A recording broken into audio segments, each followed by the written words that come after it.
You wake up, but you cannot move. In the corner of your bedroom stands a dark figure. This is not mysticism. This is a malfunction in your brain. Your eyes are open, your lungs are working, but your arms are dead weight. Your legs are concrete. You try to scream. Nothing. The pressure on your chest is real. Not metaphorical, real. Like someone is sitting on your ribs, pushing the air out. You can feel the weight distributing across your sternum. You can measure it in kilograms if you had the equipment, but you do not have equipment. You have panic. And in the corner, the shape, not a shadow, a presence. Your eyes are functioning, the photons are hitting your retina, but your visual cortex is painting something that should not exist. A humanoid form, no face, no features, just the certainty, not belief, certainty that it is watching you. This is not a ghost story. This is a systems failure. Your brainstem has released glycine. Your motor cortex is offline. You are a passenger in a locked vehicle. The ignition is running. The dashboard lights are on, but the steering wheel will not turn. Every night, 8 billion humans close their eyes. 8% of you will experience this at least once. But in 2026, the numbers are climbing. You sleep less. You stare at screens more. You are engineering your own nightmares. Space terrifies us with rocks hurtling through the void. The brain terrifies us with shadows that do not exist. The figure in your room has a name. Medieval peasants called it the old hag. Inuit hunters called it the soul trying to escape. Neuroscience calls it a predictable error. Let me show you the machine that builds your demons. Every night, your brain runs a safety protocol. When you enter REM sleep, the phase where dreams are sharpest, your brainstem floods your spinal cord with two chemicals, glycine, GABA. These neurotransmitters sever the connection between your motor cortex and your muscles. You are paralyzed deliberately to prevent you from acting out your dreams, from punching walls, from running off cliffs that do not exist. Imagine a circuit breaker flipping. The power is still on, but the lights will not turn on. Sleep paralysis is what happens when you wake up before the circuit breaker flips back. Your consciousness returns, your eyes open, but the glycine is still there. The muscles are still locked. You are awake and you are trapped. Your amygdala. The brain's panic button detects the paralysis. It interprets this as a threat, and it does what evolution designed it to do. It generates an explanation, a predator, an intruder, a demon. The hallucination is not random.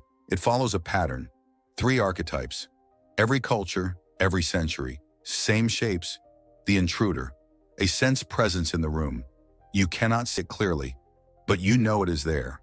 The incubus, a weight crushing your chest, suffocating, relentless. The unusual bodily experience, floating, sinking, your soul trying to leave your skin. Medieval Europeans called it old hag syndrome, a witch sitting on your chest. Inuit cultures named it ukumangirnik, the soul attempting escape. Japanese folklore called it kanashibari, bound by invisible metal. Different words, same wiring. Tonight, if you wake and cannot move, do this. Try to wiggle your toes. Try to move your fingers. The extremities return first. The paralysis will break in seconds or minutes, but it will break. The demon will vanish because it was never there. Your brain can construct hell in your bedroom.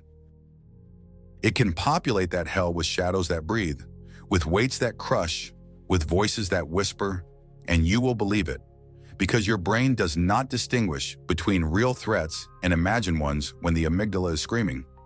This is the mechanism. Now let me show you who is vulnerable. You think this is rare? You think this is someone else's problem?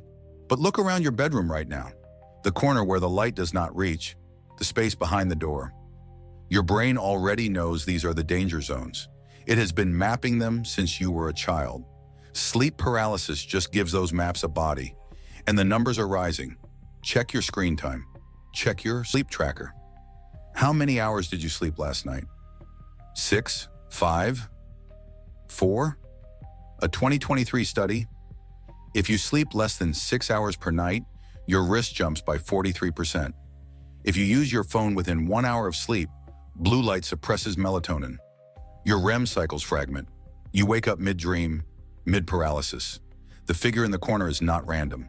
17% of sufferers report the same hallucination, a dark humanoid shape. No face, no features, just a shadow that watches. Your fusiform face area is misfiring. It is trying to build a face in the darkness and failing, so it builds something worse. We are mass-producing the conditions for this glitch. We are farming our own nightmares. In 2026, the average adult sleeps 5.7 hours per night, down from 8.2 in 1950. The math is simple. Less sleep equals more fragmented REM. More fragmented REM equals more waking during atonia. More waking during atonia equals more demons. You are not unlucky. You are statistically overdue. The shadow in your room is older than religion, older than language. It is the shape your ancestors saw when they woke in caves, paralyzed, hearing something breathe in the darkness. They survived because they believed in demons, because fear kept them vigilant. You inherited that fear, but you did not inherit the caves. You inherited the wiring. And the wiring does not care that you live in a locked apartment with motion sensors and deadbolts. Your amygdala does not know what year it is. It does not know about electricity, or antibiotics, or the fact that apex predators are extinct in your zip code. It only knows one thing: paralysis equals vulnerability, and vulnerability equals death. So when you wake and cannot move, it does what evolution programmed it to do. It generates a threat, a presence, a weight, a shadow that should not be there. You want to believe you are rational, that you would recognize a hallucination, but the data says otherwise. 60% of sleep paralysis sufferers report absolute certainty that the presence was real. Not felt real, was real. Because your brain does not have a "this is a dream" flag when the amygdala is screaming. You cannot uninstall the amygdala. You cannot patch the brainstem. The paralysis protocol is hard-coded. Glycine and GABA do not ask for permission. They do not check if you are safe, they execute. And if you wake up during execution, the hallucination engine runs. Every time. This is not a disease, this is a feature, a very old feature. That worked perfectly when threats were real, when shadows did hide predators. But now the threats are imaginary, and the feature is still running. We started with a figure in your bedroom. We dissected the neurotransmitters. We mapped the hallucination types. But here is what we did not say. You are not broken. You are operating exactly as designed, for a world that no longer exists. The most terrifying monsters do not live under your bed. They live in your synapses. There is no cure, only management. Sleep more than 6 hours. Reduce screen time 1 hour before bed. Sleep on your side, supine position, increases episodes by 32%. But here is what the data will not tell you. You will doubt this. In that moment, when your eyes are open and your lungs are working and your arms are concrete, you will doubt everything you just learned.